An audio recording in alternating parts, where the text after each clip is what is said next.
You know, I've been married for 21 years. Same person. And I think that the secret to a long-term relationship is flexibility, adaptation. You got to pretty much bend with the wind or it'll just knock you flat. Because it's always in a state of flux. It's always changing. I mean, after 21 years, she's not the same girl that I married. The relationship is a lot more intense. She asks me questions. Questions that I don't know the answers to. Because they are questions that no man has ever known the answers to. Deep, probing, impossible questions. What are you thinking? I'm a guy. I'm thinking nothing.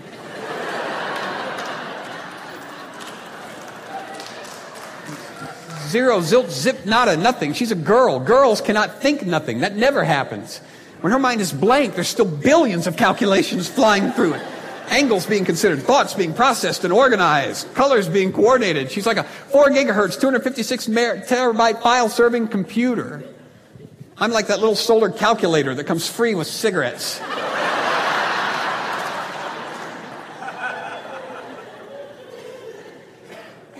And I still spend time with other guys. You know, me and the guys go out, we talk. Never once have I ever said, "Hey, Al, what you thinking?" Because I don't care.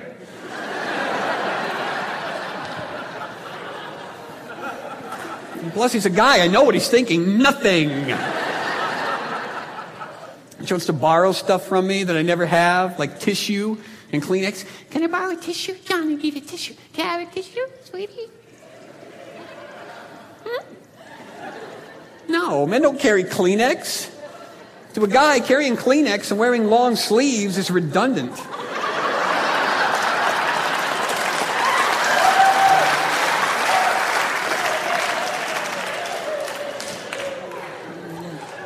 I guess what I'm saying is I've never really been much of a fitter inner.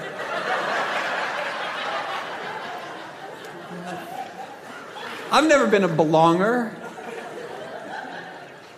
In high school, it was that way. Growing up, all the way through high school. The car I drove in high school was a brown Chevy Vega. 2 doors and 3 speeds. And that was a chick magnet. It's a poor man's Pinto.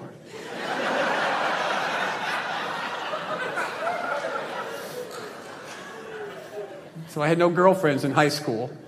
I had more sisters than the Catholic Church.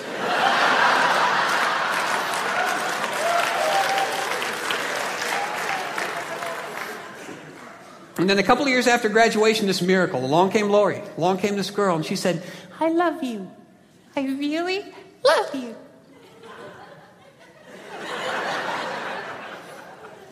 I should have been suspicious right there. I should have known I was in over my head, and we started planning the wedding. Planning the wedding. We had to have a wedding rehearsal. That's what she told me. Gotta have a wedding rehearsal, John. I'm like, why? Is it tricky? She goes, yes, it's tricky. I don't mind rehearsing. I just wish we would practice something. There were so many things I needed practice on. There were so many things I didn't know how to do. Still don't know how to do them. Consequently, 20 years later, I could have used practice on 1,000 things. I could have used practice dropping off to sleep at night with a pair of sub-zero feet in my back.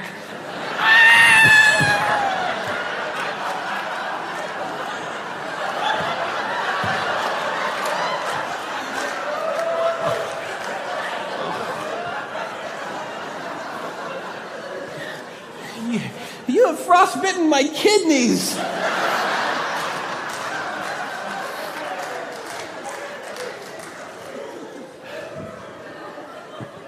I could have used practice standing in the women's clothing department in front of the dressing room door, holding her purse, trying to hang on to a shred of masculine dignity.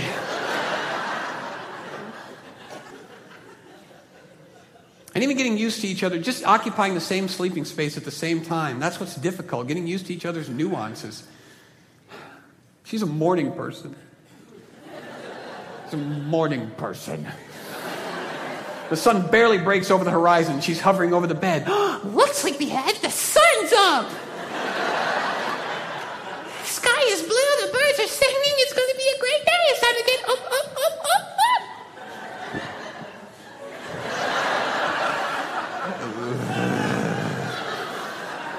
You know what I would rather hear at 6 o'clock in the morning? Everyone on the ground, this is a stick-up. Because at least the stick-up guys will let you lay down.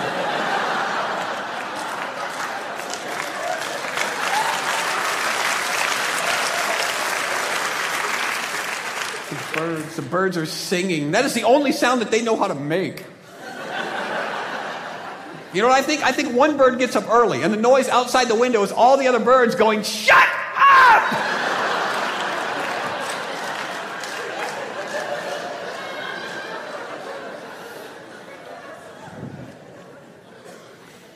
And even climbing into bed together, occupying the same sleeping space takes... she's my wife. I love her. But there are still times when I will climb into bed next to her. I pull her over close. I can smell her perfume. Start to kiss the back of her neck. Blow in her ear. She looks over at me and says, "What are you thinking?"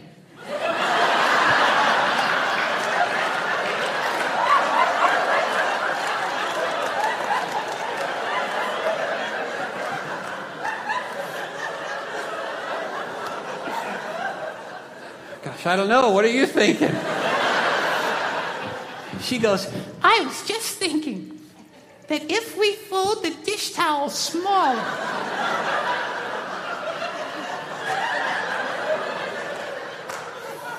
they will fit more efficiently into the kitchen drawer."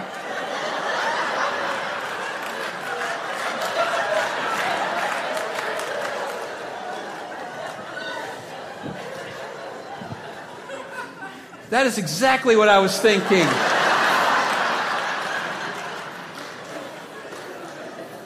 Let's go do it now. Maybe while we're up, I can spackle.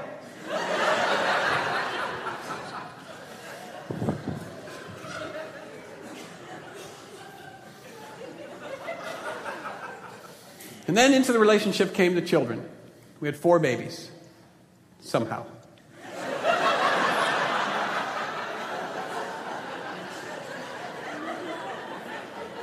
Spackling accident.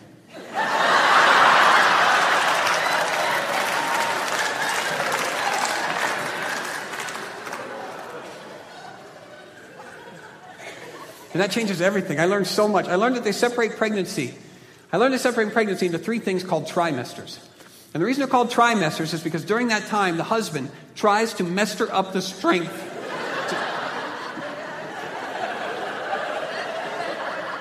to stay in the house with a pregnant woman.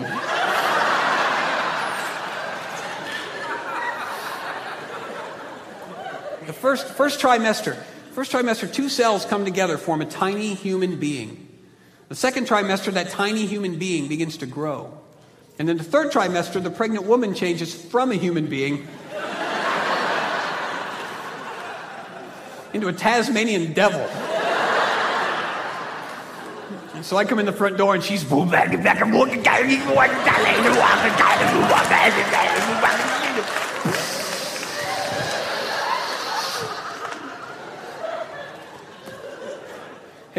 where's the cat?"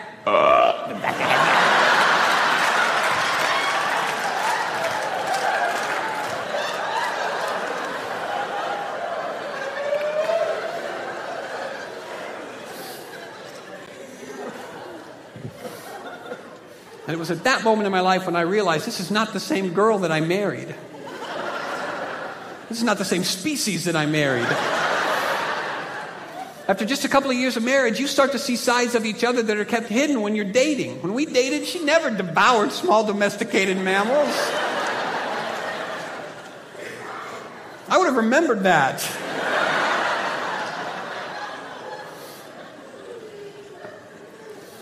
At the same time, there's parts of becoming a new father that aren't completely terrifying, kind of heartwarming. Like when she was about 6 months along into the first pregnancy, she developed this intense desire to learn everything she could about becoming a mother, carrying children, raising children, because it was our baby. It was my baby. And she wanted to do it perfectly. "This is your baby, John, living inside of me,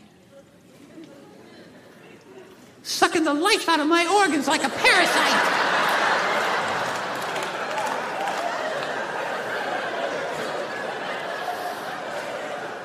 making me bloat like a fish on the beach. Doing backflips on my bladder all because of you.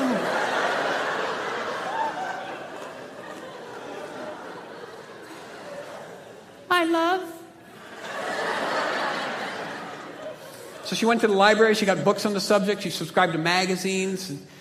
So by the time the babies arrived, we were perfect parents. She, because of months of loving maternal research, and me by default.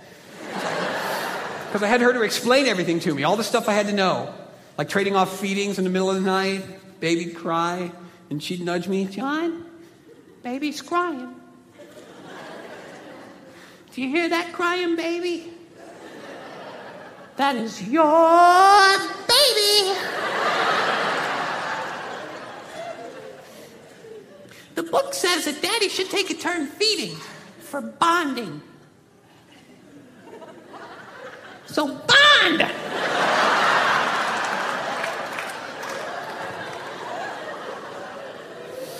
So I would stumble down the hall into the kitchen looking for bottles, and then it would occur to me, hey, we're breastfeeding.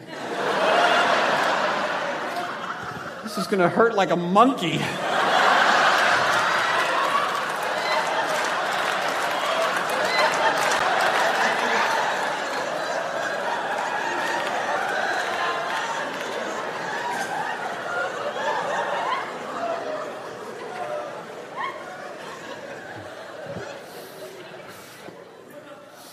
And in the midst of all of it, in the midst of unanswered questions and confusion of roles and kids flying around the planet, in the middle of all the chaos, I'm still expected to be romantic.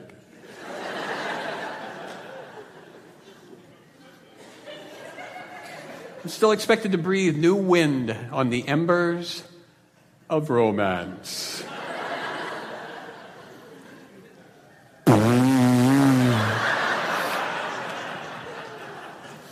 She will appear from nowhere.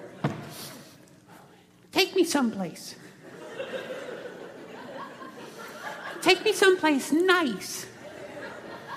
Because we never go anywhere. That's why we just stay home all the time. And I don't want to stay home all the time. I want to go someplace with you. I want to go out somewhere with you. So take me someplace.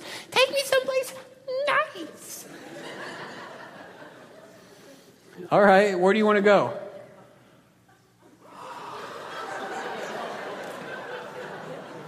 I don't want to tell you where to take me. That would ruin everything. You have to think of someplace to go. So I got tickets to the tractor pull.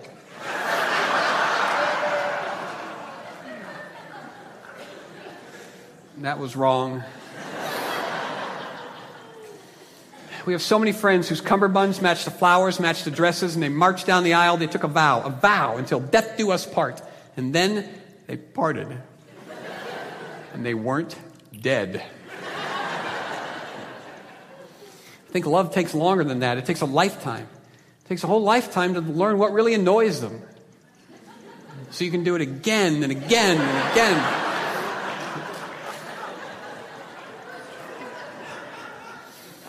If you stick with it, eventually you'll zero in on the source of conflict. You'll figure out what it is that causes the two of you to fight.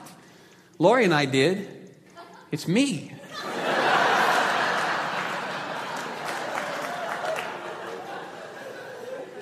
I remember the first fight that I caused. It was right after we got married. And I wanted to go out with the guys, just me and the guys like we used to for old time's sake. And she wanted me to stay there with her and cut the cake and throw the bouquet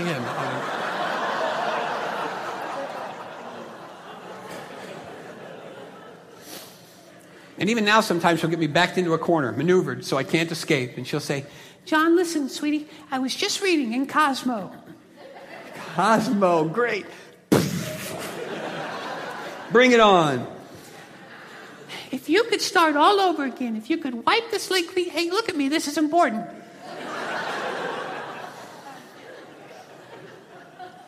If you could start all over again and wipe the slate clean, start afresh, would you get married again?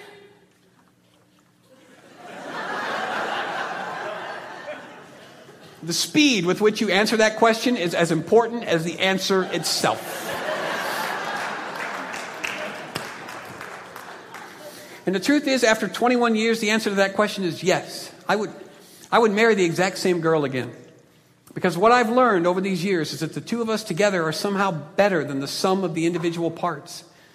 And she is so many things I could never be. And I'm so many things that she doesn't want to be.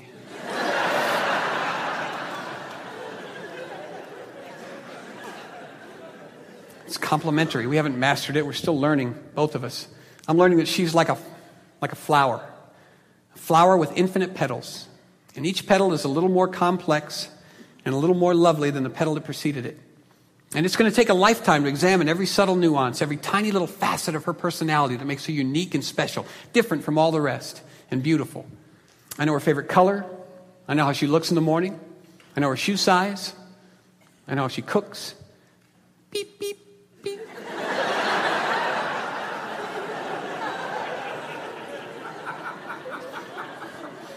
It's an ancient family recipe. For microwave popcorn?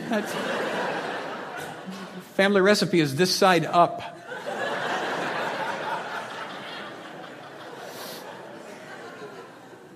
I know how she drives. Wow. She's got this motto, Well, we pay for insurance, we might as well use it.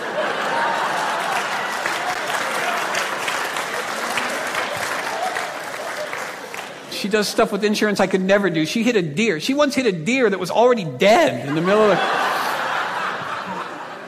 Tore the running board off the car, knocked the wheels all out of alignment. She was so upset. I'm sorry, Johnny, didn't hit him on purpose. I didn't get mad. I couldn't get mad. Because you know those deer crossing signs by the road?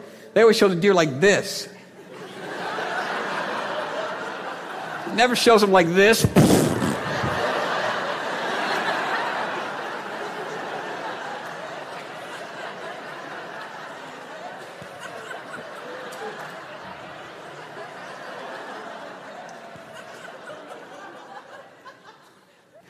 And late at night on long trips, when I'm driving, she'll sit up front with me and she'll go, Well, it's late at night on a long trip. You're probably pretty tired, aren't you? Because it's late at night on a long trip. So I'll just sit up front with you and keep you company, help you stay awake. 5 miles down the road, she's sound asleep. So this is what I do. Pull into the first rest park that I come to where the semis are idling with their lights on. Pull nose to nose with the semi. Throw the car in neutral, hit the gas and go, ah!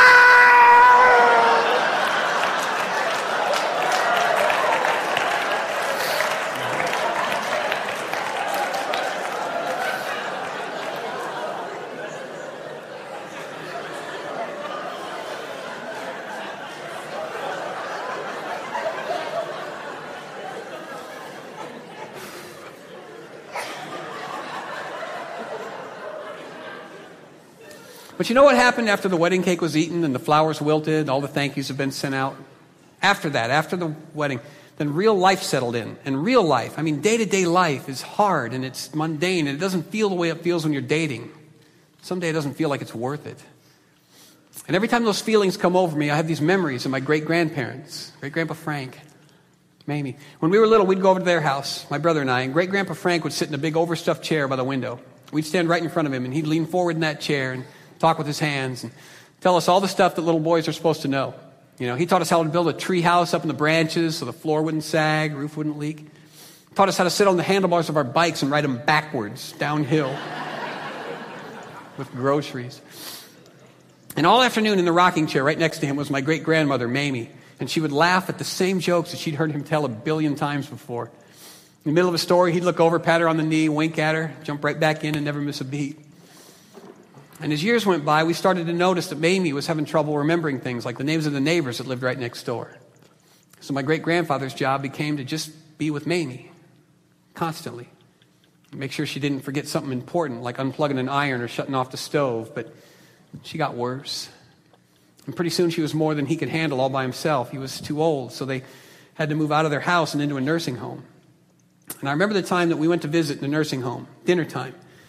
Great-Grandpa Frank sat across the table from Mamie. His plate sat over to the side, got cold. Well, he took one spoonful at a time from her plate, fed it to her.